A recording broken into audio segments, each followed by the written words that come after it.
সোহিনীর বন্ধু রিমার জয়পুরে বিয়ে হয়েছিল। বিয়ের পর রিমা আসে। হ্যালো সোহিনী, রিমা বলছি রে। রিমা, কেমন আছিস রে? বিয়ের পর তো আমাকে ভুলেই গেছিস। আর জয়পুরের কি খবর? সোহিনী, আমি জয়পুরে নয়, দিল্লিতে আছি, বাপের বাড়িতে। তাই তো তোকে ফোন করলাম, তোর সাথে দেখা করতে ইচ্ছে করছে যে। কি, তুই দিল্লিতে এসেছিস? দাঁড়া, তবে আমি এখনই আসছি। সোহিনী রিমার সাথে দেখা করতে এসে ওর শ্বশুরবাড়ির কথা শুনে ঘাবড়ে যায়। কি, তোকে শ্বশুর বাড়িতে এত কাজ করতে হয়? আর কি, বিয়ের পর থেকে আমার জীবনটা একদম ঘেঁটে গেছে।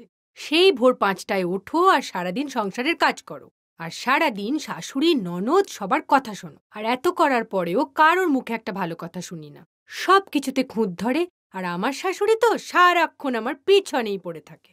আর যদি ভুলেও একবার ফোনে হাত দিই তাহলে তো কথা শেষই দিই। আর বলবে, তোমার কি কোনো কাজ নেই, শুধু ফোন নিয়ে থাকো? এত ফোন নিয়ে থাকা মোটেও ভালো নয়, আর টিভি দেখাও ভালো নয়। বলিস কি রে? তোর কথা শুনে তো সত্যি আমার খুব ভয় করছে। শ্বশুর বাড়ি এমনটাই হয়?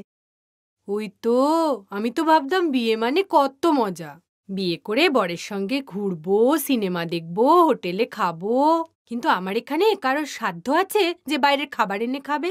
শাশুড়ি মা সবসময় বলে, ঘরের খাবার বানাও বৌমা, ঘরের খাবারই ভালো।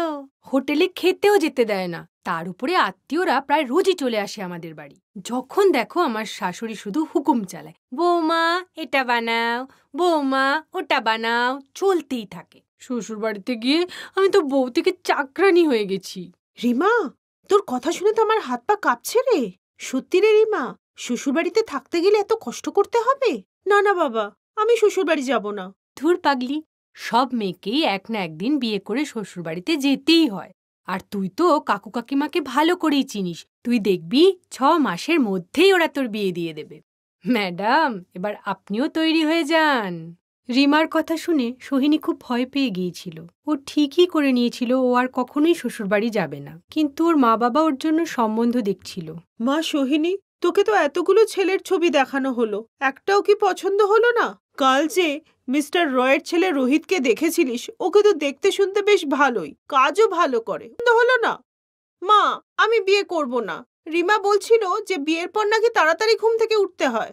বাড়িতে তো আমি 12টা পর্যন্ত শুয়ে থাকি, আর তুমি আমাকে বারে বারে এসে ওঠাও, কিন্তু আমার তো কোনো ভয় থাকে না, কারণ তুমি তো আমার মা। তোমার সাথে আমি ঝগড়াও করতে পারি, কিন্তু ওখানে তো আমি কিছুই বলতে পারবো না। এমনটা নয় রে মা, শ্বশুর বাড়ি তো মেয়েদের নিজের বাড়ি হয় রে মা।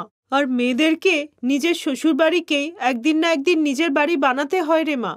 আর এই করতে করতে এমন একদিন আসবে যে আমি